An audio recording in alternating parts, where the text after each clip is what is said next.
In this super quick CapCut editing tutorial, I'm going to show you my most requested CapCut edit, and it is how to put text behind a person in a video, like this.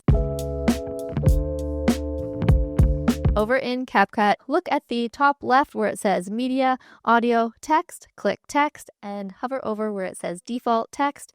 A little plus sign icon will show up. Click that, click on your clip, and you need to duplicate it so you have the layers one on top of the other. To do that, just right-click the clip, click Copy, and then paste it. If you're on a Mac, you can also just do Command-C, Command-V, and then once you have that second clip, click it and drag it on top of the first clip. Line it up so that both clips are exactly in the same place. And now this is important. You don't want to have your audio playing 2 times at once. It's going to sound really bad.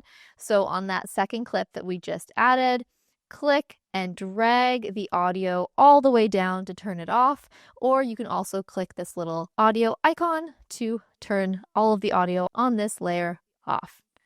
And now, as you can see, that text is still on top of all of the layers. We need to put the text behind the person speaking, but in front of the background.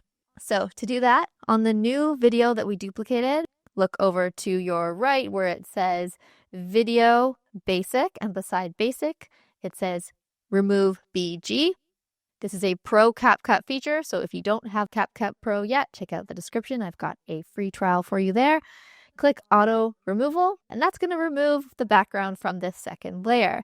Now click the second layer, drag it above the text layer, so you're sandwiching the text between the 2 video layers, and then there you go. Now it is exactly where we want it to be. You can make the text move by clicking on Animations. To do that, click the Animation tab and choose the animation that you like the best. There is actually another most requested edit that I get asked, and that is how to zoom in CapCut, and I'm showing you how to do that in 30 seconds in my next video, so make sure you're watching that. And if you want to make your content look better and increase the value of your content business so that you can potentially sell it to a new owner one day, subscribe to my channel because that's what we do here. Thanks for watching.